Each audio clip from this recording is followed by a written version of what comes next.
ትራምፕ ዓለምን እያናወጡ ነው። በዚህ የፕሬዝዳንት ዶናልድ ትራምፕ ታሪፍ ተጎጂ የሆነው ሰፊው የዓለም ክፍል ነው ቢባልም ዋነኛ ተጎጂ የሆኑት ደግሞ ከአሜሪካ ጋር ጠበቅ ያለ ኢኮኖሚ ትስስር ያላቸው ሀገራት ናቸው።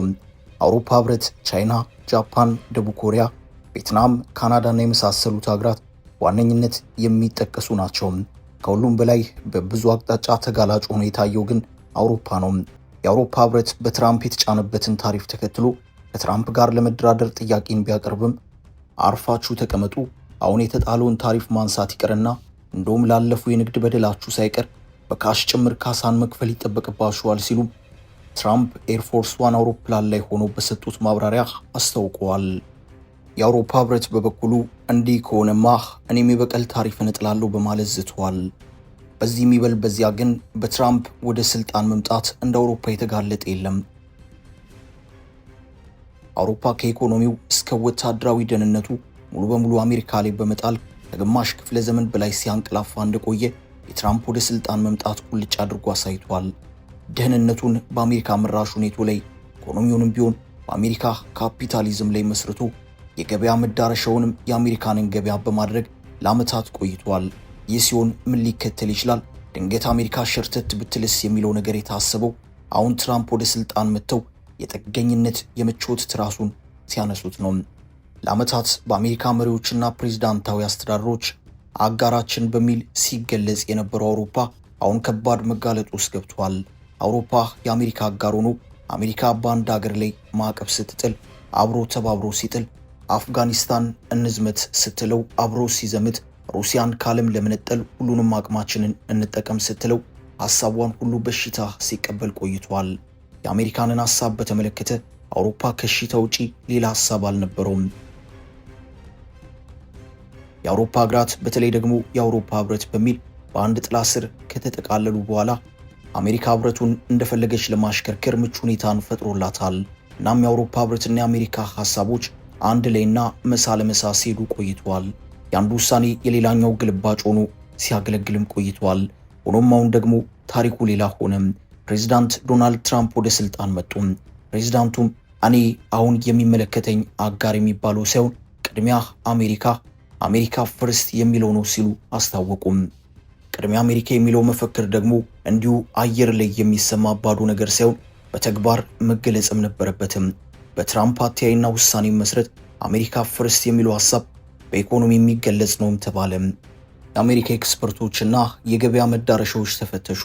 በኔቶ ስር ያሉት የአውሮፓ አባል ሀገራት የመዋጮ ክፍያም ጭምር ተፈተሸ። መዝገቡም በሚገባ ተገላበጠ። በኔቶ አብዝተው የሚመለኩት አብዛኞቹ አውሮፓውያን የሚጠበቅባቸውን መዋጮ እየከፈሉ አልነበረም። ትራምፕ ተናገሩ። እናንተ ገንዘብ ሳታወጡ በአሜሪካ ገንዘብ ኔቶ እንዲቀጥልና የደህንነት ዋስትናችሁ እንዲጠበቅ ትፈልጋላችሁ። በእርግጥ የአካሄድ እስከዛሬ ነበር። ከዚህ በኋላ ግን ይህንን አትጠብቁ ሲሉም አስታወቁም። ትራምፕ አውሮፓ ላይ የጣሏት የመጀመሪያዋ የሐሳብ ቦምቢቺ ነበረችም። ብዙዎች በዚህ የትራምፕ አባባል ደነገጡም። ይህ የትራምፕ አቋም በርካቶችን ያስደነገጠ ነበርም። ከዚህ ባለፈም የዩክሬኑ ወታደራዊና ኢኮኖሚያዊ እርዳታም ቢሆን በትራምፕ ፊርማና ትዕዛዝ ቀጥ እንዲል ተደረገም። ከቀድሞ የባይደን አስተዳደር ጋር በመሆን ለ3 ዓመታት ያክል የዩክሬን ሩሲያን ጦርነት ሲቆሰቁስ የነበረው አውሮፓ በዚህ ውሳኔ ክፉኛ ደነገጠም። ዩክሬን አውሮፓ ናትም። አውሮፓ የአሜሪካንን ወታደራዊ ትከሻን በመንትራስ በዩክሬን ሩሲያ ጦርነት ዩክሬንን አሸናፊ አድርጎ የማስወጣት ጽኑ ፍላጎት ነበረው። ግን ደግሞ አልሆነም። ሩሲያ ጠነከረችም። እናም 3 ዓመት ሙሉ የተካሄደው ጦርነት አልገፋ ባለበት ወቅት ነበር ትራምፕ ወደ ስልጣን የመጡትም። ትራምፕ ከዚህ በኋላ አሜሪካ በዚህ ጦርነት የለችበትም ሲሉ ዩክሬንን ጨምሮ መላ አውሮፓን አስደነገጡም። በአውሮፓ በኩል አሜሪካ ምነካት በሚል ብዙ የዲፕሎማሲ ሩጫዎች ተደርገዋል። በመጀመሪያዎቹ ሳምንታት የትራምፕን አቋም ቀለል አድርጎ የማየት ሁኔታዎች ነበሩ። የእንግሊዙ ጠቅላይ ሚኒስትር ስታርመር እና የፈረንሳዩ ፕሬዝዳንት ኢማኑኤል ማክሮን ከትራምፕ ጋር ለመምከር ወደ ነጩ ቤተ መንግስት መጥተው ነበርም። ነገር ግን አልተሳካም። ትራምፕ እንዲህ በቀላሉ የሚቀመሱ ሆኖ አልተገኙም። የያዙት አቋም በዲፕሎማሲና በመግባባት የሚቀለበስ አልነበረም።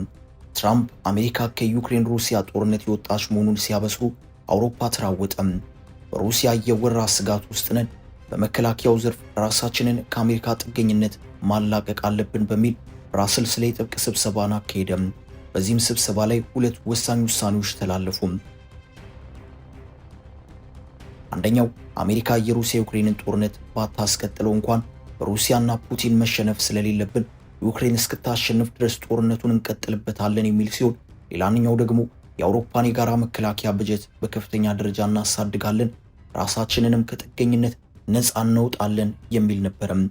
እነዚህ ውሳኔዎች በተወሰኑ በሁለት ሳምንት ጊዜያት ውስጥ ትራምፕ አውሮፓን ጭምር ባካተተ በአዲስ ውሳኔ ተከሰቱ።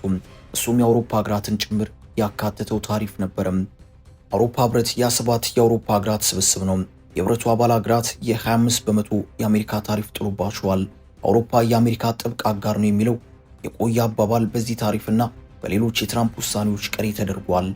ታሪፉ ጠቅለል ተደርጎ የተጣለው የአውሮፓ ህብረት በሚል ነው። ይኸው ታሪፍ ተጠቅልሎ የአውሮፓ ህብረትን የሚመለከት መሆኑ ይነገር እንጂ ዝርዝር ተደርጎ ሲታይ እያንዳንዱን የህብረቱን አባል ሀገር በተናጠል የሚመለከትም ነበረም። የህብረቱ አባል ሀገራት አልሙኒየምን፣ ተሽከርካሪዎችን፣ የደን ምርቶችን፣ የተለያዩ አላቂ ዕቃዎችንና የመሳሰሉትን ወደ አሜሪካ ይልካሉ። የህብረቱ አባል ሀገራት ባለፈው የፈረንጆቹ ዓመት 585 ቢሊዮን ዶላር የሚያወጣ ምርትን ወደ አሜሪካ እንደላኩ የዘ ጋርዲያን ዘገባ ያመለክታል። አሁን ግን የህብረቱ አባል ሀገራት በእነዚሁ ምርቶቻቸው ላይ የ25 በመቶ ታሪፍ ተጥሎባቸዋል።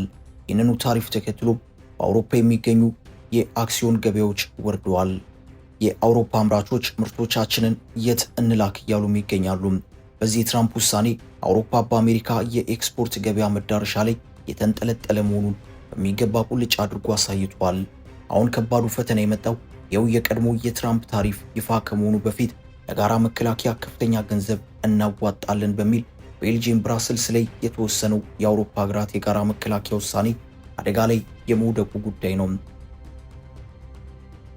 አባል ሀገራቱ በትራምፕ ታሪፍ ኢኮኖሚያችን እየተንኮታኮተ ባለበት ሁኔታ እንዴት ብለን የጋራ መከላከያ የመዋጮ ግዴታችንን እናውጣለን በማለት ጥያቄ ማቅረብ ጀምረዋል። በጋራ መከላከያው በኢኮኖሚውና በኤክስፖርት መዳረሻ ገበያው የአሜሪካ ጥገኛ የሆነው አውሮፓ አሁን ለዓመታት ተከናንቦት የተኛበት የምቾት ብርድ ልብስ በፕሬዝዳንት ትራምፕ ሲገላለጥ መግቢያው ጠፍቶታል። ትራምፕ ለኔቶ ገንዘብ አዋጡ ብለው በሌላ አቅጣጫ ደግሞ ታሪፍ ጥለዋል። ለዓመታት የአሜሪካ አጋር ወይንም ዩኤስኤ ላይ በሚል ሲጠራ የነበረው አውሮፓ አሁን ከቻይና ጋር ተደምሮ በኤክስፖርት ስም የአሜሪካንን ኢኮኖሚ ሲቦጡቡጥ የነበረ ጥገኛ ኃይል ተብሏል።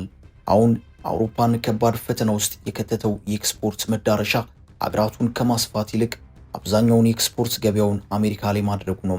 አሜሪካን ብትሆን ገበያዋን አስፍታ የአውሮፓንም፣ የቻይናንም፣ የካናዳንም፣ የጃፓንንም፣ የሰሜን ኮሪያንም የህንድንም ምርቶች ስትቀበል ቆይታለችም። አሁን ደግሞ የለም የእስከዛሬዎቹ የገበያ አካሄዶች ፍትሃዊነት የጎደላቸው ናቸው፣ ነገሮች ወደ ፍትሃዊነት የንግድ ስርዓት መመለስ አለባቸው የሚሉት ትራምፕ የነጩን ቤተ መንግስት መንበረ ስልጣን ተረክበዋል። ትራምፕ ስለ ታሪፍ እየተናገሩ የምርጫ ውድድርን ሲያካሂዱ ነገሮች በዚህ ደረጃ የፈጠኑና እንደዚህ ዓለምን ሊያናውጡ ይችላሉ የሚለው ግምት አልነበረም።